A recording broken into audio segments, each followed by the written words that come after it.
"You're not part of this family anymore," my daughter-in-law whispered to me outside the restaurant on Mother's Day while my own son stood behind her pretending to study the parking lot menu board like it suddenly mattered more than his mother.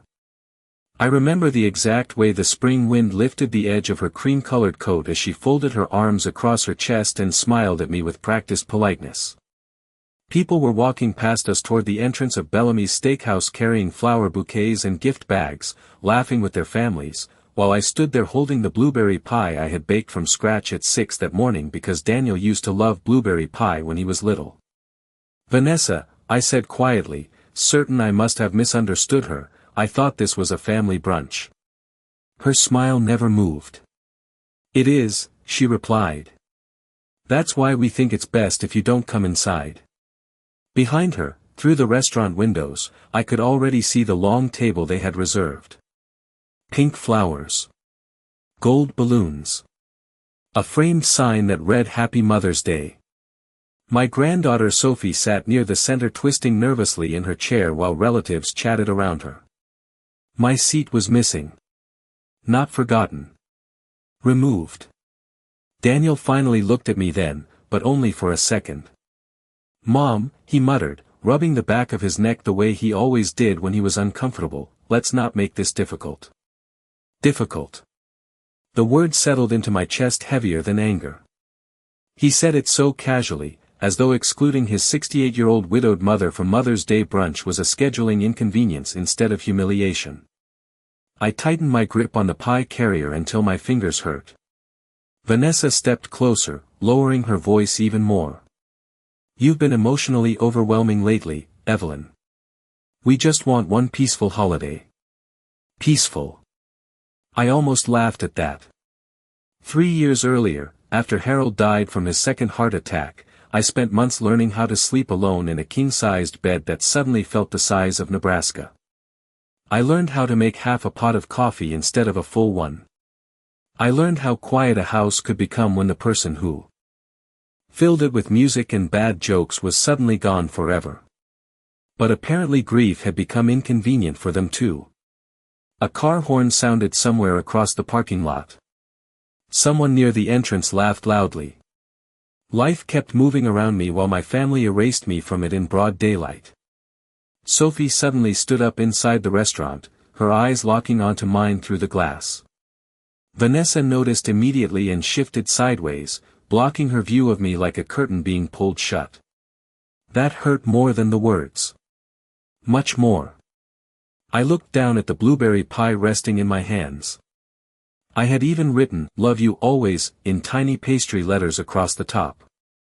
My throat tightened, but I refused to cry there in front of them. Vanessa was waiting for tears. Waiting for drama. Waiting to feel justified. Instead, I smiled softly, handed the pie to Daniel, and said, "Happy Mother's Day." Then I turned around before either of them could answer. Nobody followed me. Not my son. Not one relative. By the time I reached my car, my hands were shaking so badly I could barely fit the key into the ignition. I sat there for a long moment staring at the restaurant windows while families lifted champagne glasses inside. Then I reached into my purse, pulled out the business card Harold's attorney had given me years ago, and made a phone call I never thought I would need to make. "Richard," I said when the familiar voice answered, "I think it's finally time to open Harold's safe." I drove home with both hands gripping the steering wheel so tightly my knuckles turned white against the worn leather. The entire way back to my house, I kept replaying Daniel's face in my mind. Not angry. Not cruel. Worse than that. Empty. Like a man who had already convinced himself that betraying his mother was reasonable as long as it kept his wife comfortable. By the time I pulled into my driveway, the late afternoon sun had started slipping behind the maple trees Harold planted 20 years earlier. Their shadows stretched across the lawn like long fingers reaching toward the porch. For a moment, I just sat there listening to the engine tick softly as it cooled. I was not ready to walk into that quiet house again. Not after what happened. Not after realizing my family had carefully planned a celebration for every mother except me. The front door creaked the same way it always had when I stepped inside. Harold used to joke that he would fix it every summer, but somehow he never did. I stood in the entryway staring at the framed photographs lining the hallway wall. Daniel at 8 years old holding his first Little League trophy. Daniel at 16 grinning beside his father after learning to drive our old Ford pickup truck. Daniel on his wedding day standing beside Vanessa in a gray tailored suit while I adjusted the flower pinned to his lapel with trembling hands because I was trying not to cry from happiness. Back then, I truly believed she loved our family. I walked slowly into the kitchen and placed my purse on the counter. The house smelled faintly of cinnamon from the blueberry pie that never made it to the table. For a second, I imagined Daniel carrying it inside while Vanessa laughed beside him pretending nothing uncomfortable had happened outside. Maybe they were already eating it. Maybe Sophie refused to touch a slice because she knew exactly what her parents had done. That thought hurt in ways I could not explain.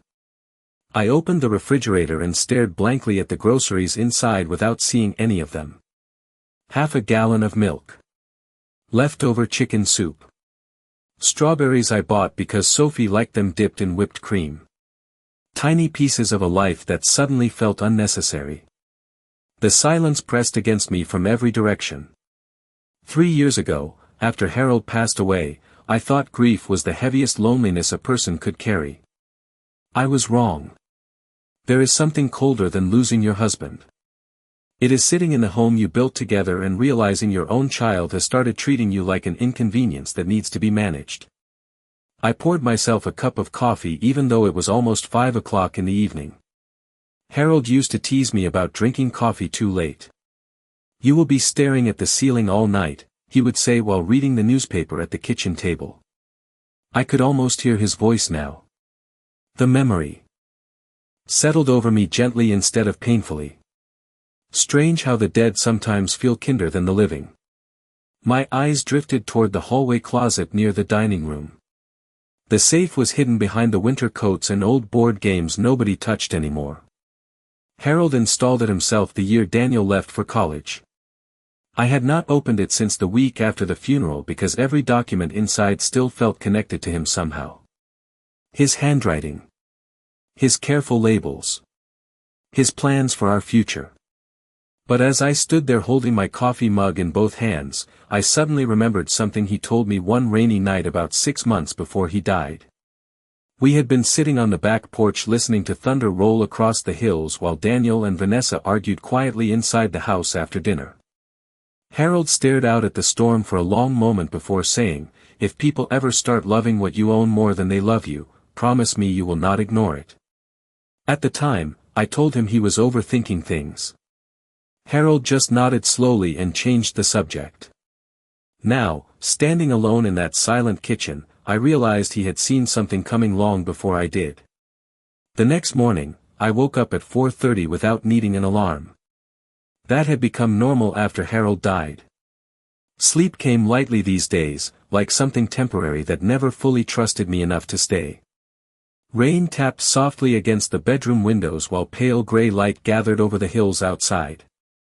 For a few seconds, lying there beneath the heavy quilt Harold's mother stitched decades ago, I forgot about the restaurant. I forgot Vanessa's cold smile. I forgot Daniel standing there like a stranger wearing my son's face.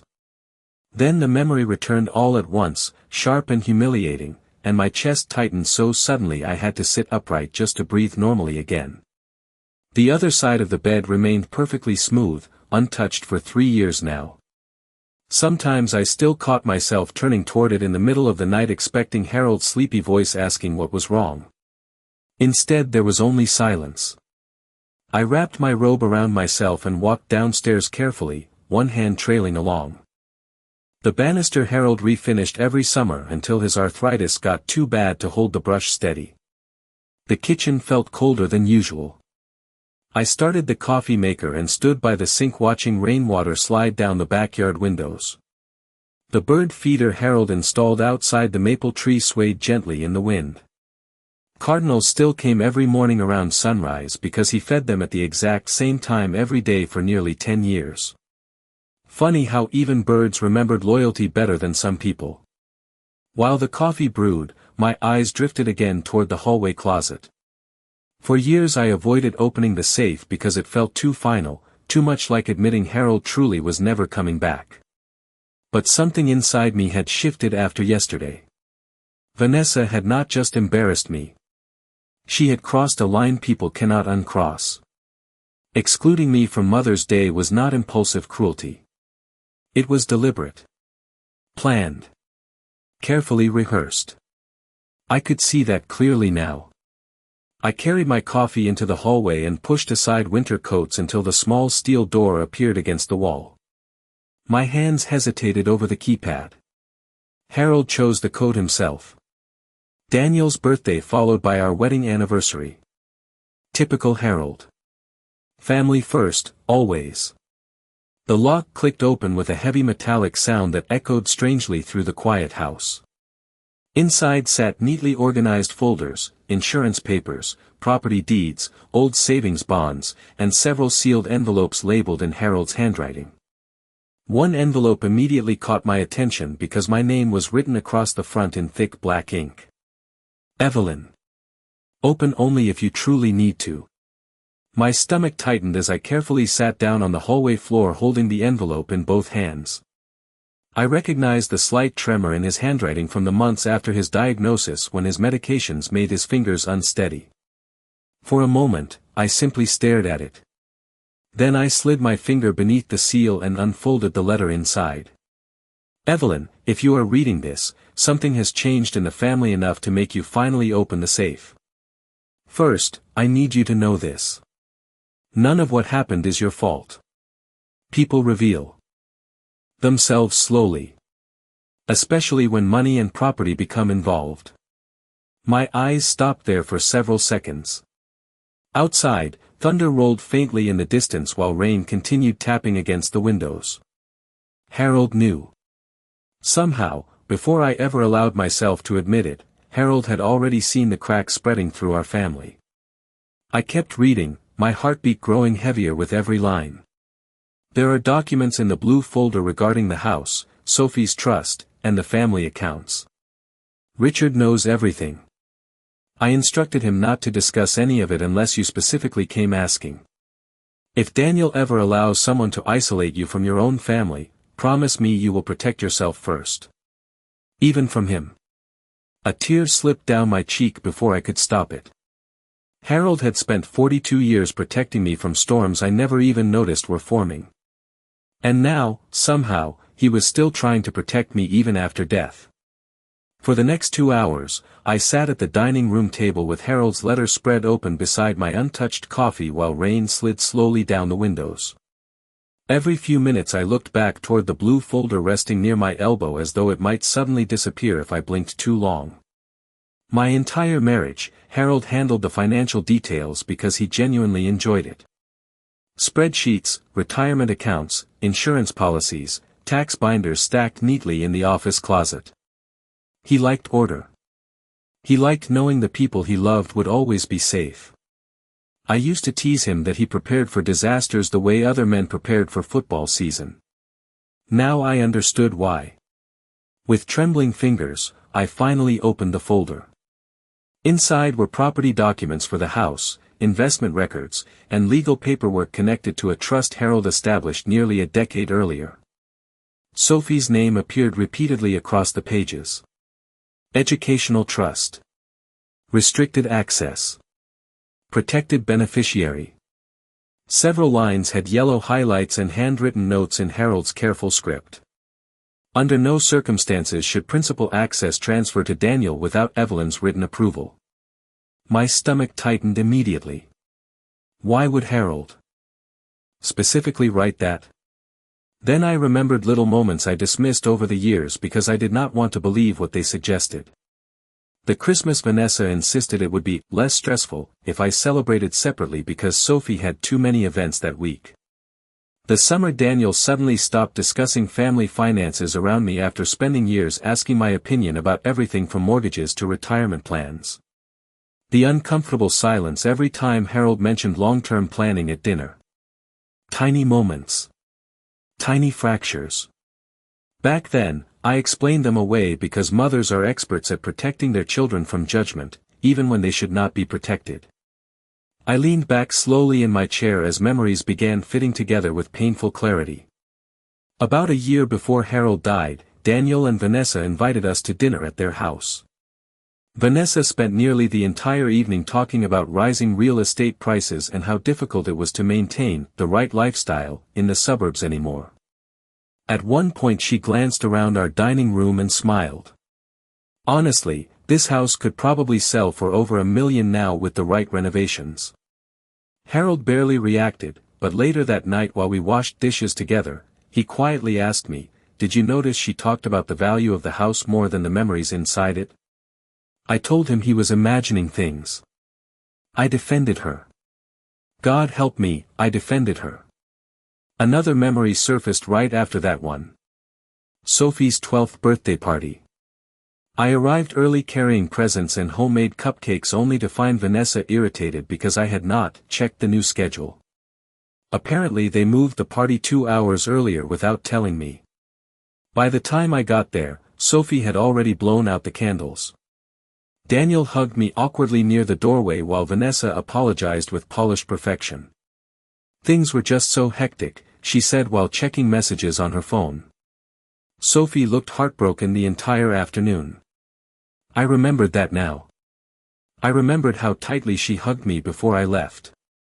The truth had been unfolding in front of me for years while I kept choosing denial because accepting it would mean admitting my son was slowly becoming someone I no longer recognized. The sound of tires crunching across wet gravel suddenly pulled me from my thoughts. I glanced toward the front window just as a silver SUV stopped in the driveway. My heart skipped painfully when I recognized Daniel's car. For one foolish second, relief rushed through me. Maybe he came to apologize. Maybe he finally understood how cruel yesterday had been. Maybe somewhere beneath all Vanessa's influence, my son was still there. But then the passenger door opened first. Vanessa stepped out holding a large beige folder against her chest while Daniel remained behind the wheel staring straight ahead through the windshield. The hope inside me disappeared instantly. People do not bring folders when they come to apologize. Vanessa did not knock right away. Through the front window, I watched her pause at the bottom of the porch steps and smooth invisible wrinkles from the front of her beige sweater while rain dripped from the edges of the roof beside her. She always composed herself before entering a room, like an actress stepping onto a stage. Daniel remained inside the SUV with both hands gripping the steering wheel, staring straight ahead with the exhausted expression of a man who had surrendered too many decisions to someone else. I folded Harold's letter carefully and slid it back into the envelope before standing up from the dining room table. By the time I reached the front door, Vanessa had already arranged her face into that familiar expression of concern she wore whenever she wanted something. "Evelyn," she said softly the moment I opened the door, "we have been worried about you." The sentence was so rehearsed it almost sounded professional. I stepped aside without answering and she entered carrying the folder against her chest like it contained something fragile. Her expensive perfume drifted through the hallway immediately, sharp and floral and completely out of place inside a house that still smelled faintly of coffee and rain. Daniel finally came in a few seconds later, avoiding eye contact as he quietly closed the door behind him. "Mom," he muttered. I noticed. He did not hug me. He did not even ask how I was doing after yesterday. Vanessa sat down at the kitchen table before I invited her to. Daniel remained standing near the counter looking uncomfortable while she placed the folder neatly in front of her and folded her hands together. "We have all been under a lot of stress lately," she began carefully. "Yesterday became emotional for everyone." Emotional. Such a clean little word for cruelty. I poured myself another cup of coffee without offering them any. The silence stretched long enough to make Daniel finally speak. "Mom, Vanessa and I have been talking about your future." "My future." "Not our relationship. Not the humiliation at the restaurant. My future." I sat across from them slowly, already understanding this conversation had started long before yesterday. Vanessa opened the folder and slid several papers toward me with practiced calm. We found a wonderful senior living community about 20 minutes from here, she explained. It has walking trails, social activities, transportation services, everything someone in your stage of life might need. Someone in your stage of life. I looked down at the glossy brochure showing smiling gray-haired couples holding wine glasses beside a landscaped courtyard. The place looked more like a resort advertisement than a home. Daniel finally sat down beside her. Mom, maintaining this house alone is becoming unrealistic. I almost smiled at that because the kitchen faucet still leaked from the last time Daniel promised he would come help fix it 6 months ago. The market is really strong right now, Vanessa added gently. If you sold the property, you could downsize comfortably and reduce stress. There it was. Finally. The real conversation underneath all the careful wording. Not concern. Not family. The house. Harold's house. The land. The value. I glanced toward the dining room window where rain still traced slow lines down the glass. For years I thought Vanessa disliked me because our personalities clashed. Now I understood something colder. She did not hate me personally. I was simply standing between her and what she wanted. You planned this before yesterday, did you? Not.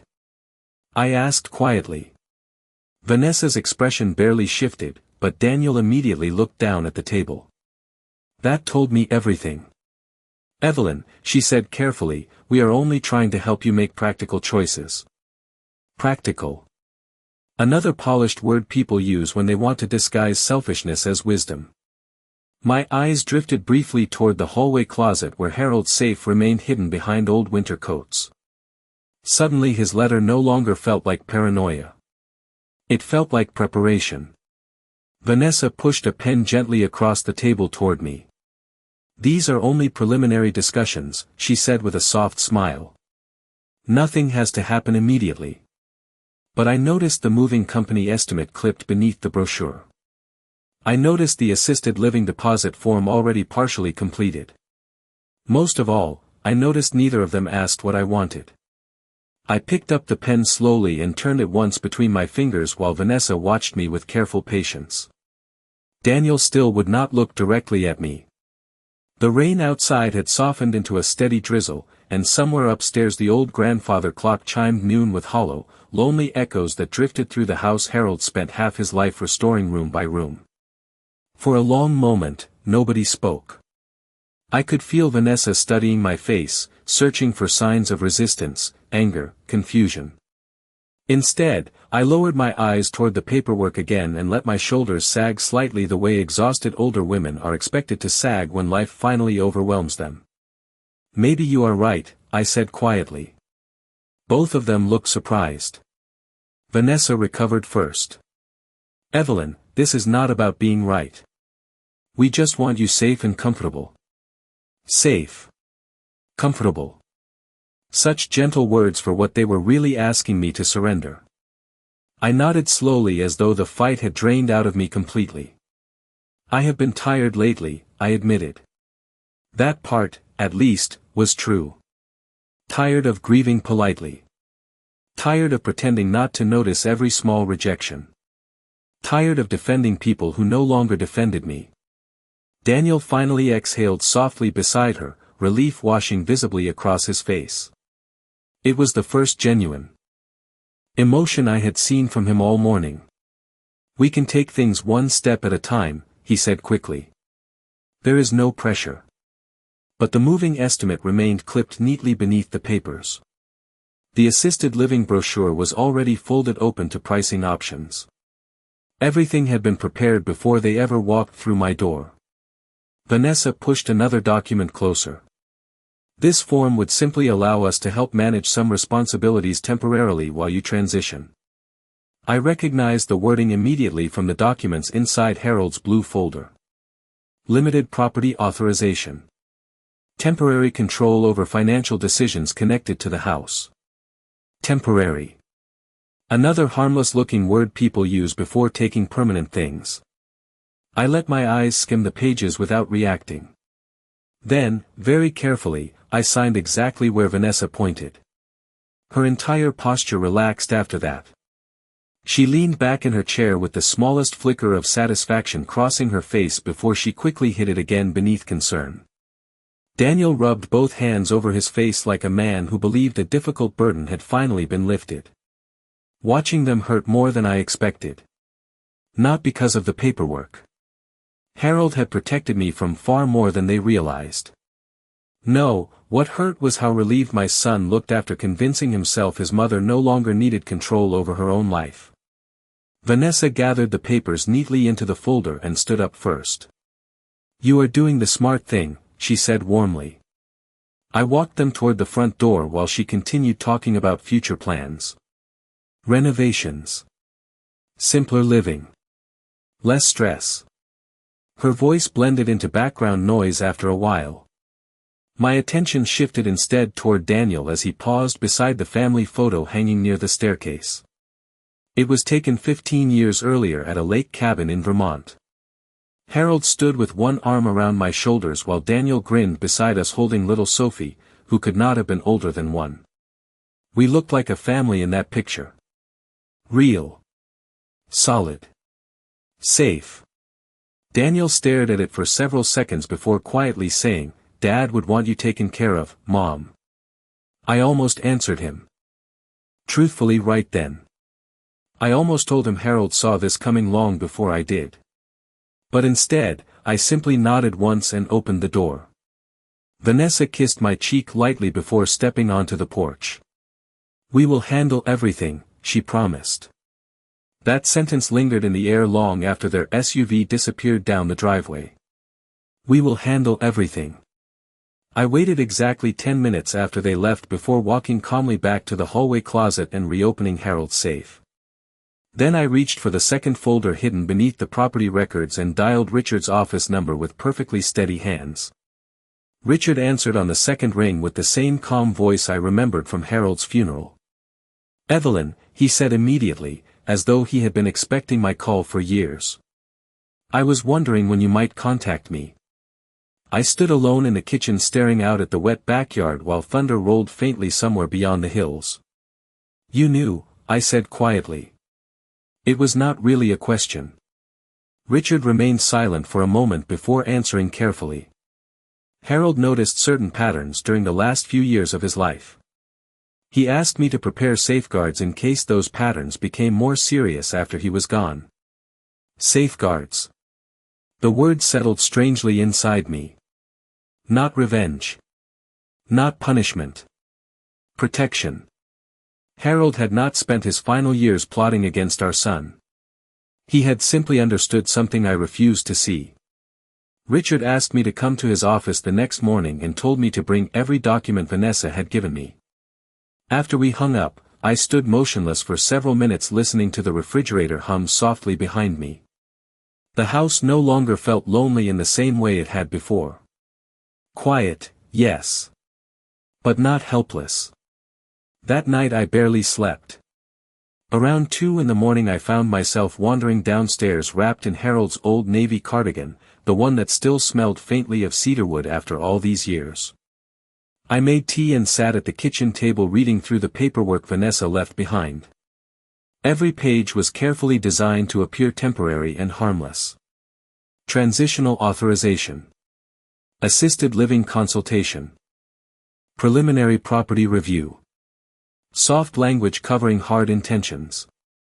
Near the bottom of one packet, I found something else clipped behind the forms. A real estate market projection estimating the future sale value of my home after renovation. My stomach tightened when I saw handwritten notes in Vanessa's script beside the kitchen section. Open concept remodel. Tear down dining room wall. Modern buyers prefer lighter interiors. I ran my fingers slowly across the page. That dining room wall still had pencil marks from measuring Daniel's height every birthday growing up. Harold refused to paint over them. Even after Daniel became a grown man with gray appearing at his temples, those marks stayed exactly where they were because Harold believed memories deserved physical space inside a home. Vanessa saw renovation opportunities. Harold saw a family history. Around 7 the next morning, my phone buzzed unexpectedly while I was getting dressed. Sophie's name appeared on the screen. My heart jumped so suddenly I nearly dropped the phone. She rarely called directly anymore. Vanessa preferred communication go through group messages where every conversation could be monitored and controlled. "Grandma?" Sophie whispered the moment I answered. Her voice sounded nervous, rushed. "Are you alone?" I sat down slowly on the edge of my bed. "Yes, sweetheart." A long silence followed before she finally spoke again. "Mom was angry after they left your house yesterday. I heard her talking to Dad in the kitchen last night." My chest tightened immediately. "What did she say?" Sophie lowered her voice even further. "She said if you signed everything soon, they could start looking at beach properties by the end of summer." I closed my eyes. Not assisted living. Not stress reduction. Not concern for my future. A beach house. Sophie continued before I could answer. "Dad kept saying maybe they should slow down, but Mom told him if they waited too long you might change your mind." The room suddenly felt very still around me. Somewhere downstairs the coffee maker beeped softly, forgotten. "Grandma," Sophie whispered, her voice trembling now, "I do not think they realize Grandpa changed things before he died." My eyes opened immediately. "What do you mean?" Another pause. Then very quietly she said, "I accidentally heard Grandpa and Richard talking in his office once. Grandpa said the trust could never be touched if the family turned against you." For the first time since Mother's Day, I smiled. Not because I felt victorious. Because I finally understood Harold had never left me defenseless. Richard's office sat on the 3rd floor of an old brick building downtown overlooking the Riverwalk where Harold and I used to stroll on Sunday mornings before church. The elevator still rattled slightly between floors just like it had 20 years earlier when we first met Richard to draft our wills after Daniel was born. Some places survive decades without changing at all. When I stepped into the reception area, the young assistant behind the desk greeted me softly and offered coffee while rain clouds drifted low across the city skyline outside the windows. Everything inside the office smelled faintly of leather folders and polished wood. Stable. Quiet. Serious. Richard emerged from the hallway carrying a thick binder beneath one arm and immediately guided me into his private office without unnecessary small talk. The moment the door closed behind us, his expression shifted from professional calm to something more personal. Sadness, perhaps. "Harold loved you very much," he said quietly while sitting across from me. My throat tightened unexpectedly. Even now, hearing someone say Harold's name aloud still felt like touching a bruise that never fully healed. Richard opened the binder carefully and spread several documents across the desk between us. "The papers you signed yesterday are legally meaningless regarding ownership transfer," he explained. "Harold anticipated pressure tactics after his death and structured everything accordingly." I stared at him silently while he continued. "The house, investment accounts, and Sophie's educational trust were transferred into an irrevocable family protection trust 2 years before Harold passed away." My eyes moved slowly across the paperwork while Richard pointed to highlighted sections. "No property sale. Financial restructuring, or beneficiary modification can occur without your direct approval and a mandatory 90-day review period supervised through this office." 90 days. Vanessa clearly did not know that. Richard leaned back slightly and folded his hands together. "There is more." He opened another folder and slid a typed letter toward me. It was signed by Harold 6 months before his death. "In the event that any immediate family member attempts coercion, manipulation, or isolation of my wife for financial gain, their discretionary inheritance access shall be permanently suspended pending legal review." I read the sentence twice before looking up slowly. Richard's voice remained calm. "Harold specifically instructed me to activate these protections only if you personally requested assistance. Suddenly every conversation from the last few years replayed inside my head differently. Vanessa encouraging Daniel to discuss downsizing. The endless comments about retirement communities. The pressure disguised as concern. Harold saw the pattern forming long before I allowed myself to admit it existed. Richard studied me carefully for a moment before asking, "Would you like me to arrange a formal family meeting?" Outside the office window, sunlight finally began breaking through the clouds in thin golden strips across the river. I thought about Sophie whispering nervously into the phone. I thought about Daniel standing silently beside Vanessa while she excluded me from Mother's Day like unwanted furniture being removed from a room. Most of all, I thought about Harold sitting beside me on the porch during thunderstorms warning me not to ignore people who loved possessions more than family. "Yes," I answered quietly. "I think it is time." Richard nodded once as though he expected no other response. "I will contact them personally." Before leaving, he handed me a smaller sealed envelope from inside the binder. Harold's handwriting covered the front again. "For Evelyn, after the truth becomes impossible to ignore." I waited until I reached my car before opening it. Inside was a single handwritten note folded neatly in half.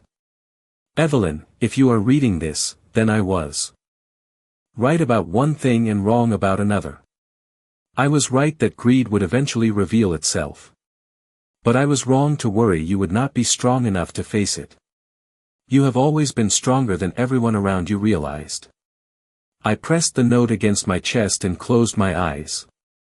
For the first time since Mother's Day, the grief inside me no longer felt heavy. It felt steady.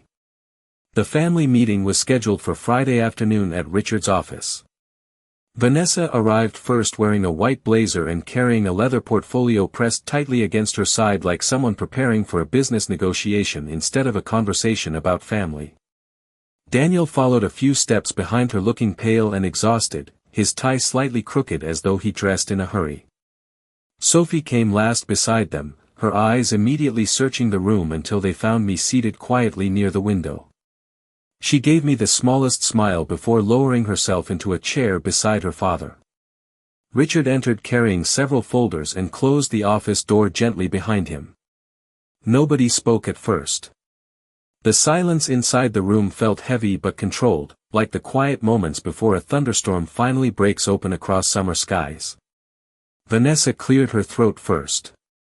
"We are all here because Evelyn has been under a lot of emotional strain lately," she began smoothly. "Daniel and I only want to make sure her future is secure." Richard did not even glance in her direction. Instead, he opened one of the folders and slid several documents across the conference table toward Daniel. "Before we discuss the future," he said calmly, "there are some existing legal structures your father established that you need to understand." Daniel frowned immediately while Vanessa leaned forward slightly. Richard explained everything with slow professional precision. The irrevocable trust. The protection clauses. The 90-day review requirement. The restrictions preventing any forced sale or transfer connected to the property or family assets. With every sentence, Vanessa's expression tightened further. "I do not understand," she interrupted finally. "Evelyn already signed authorization." "Papers." Richard folded his hands together calmly. "The papers you prepared carried no legal authority over trust-controlled assets." Silence crashed across the room. Vanessa stared at him without blinking. Daniel looked completely lost. Richard continued speaking in the same measured tone. Additionally, Harold Carter included a conditional inheritance clause tied specifically to coercion, financial manipulation, or intentional isolation involving his wife. Daniel's face slowly drained of color. "What does that mean?" he asked quietly. Richard slid another document toward him.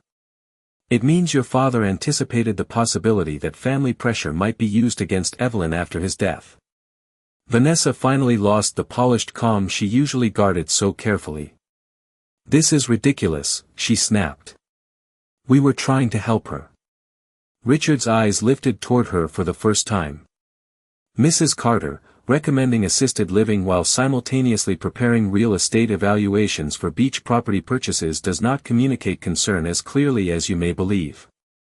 Daniel turned toward his wife so quickly his chair shifted against the floor. Beach property, he repeated. Vanessa opened her mouth but no words came immediately. That silence answered him better than anything else could have. Sophie looked down at her hands. I watched realization spread slowly across my son's face like someone waking from a long illness. Not sudden rage. Not dramatic heartbreak. Just the slow crushing weight of understanding how far things had gone while he kept looking away. Mom, he whispered finally, turning toward me with tears gathering in his eyes, I did not know. I believed him. That was the tragedy of it. Daniel was weak before he was cruel. Vanessa loved control.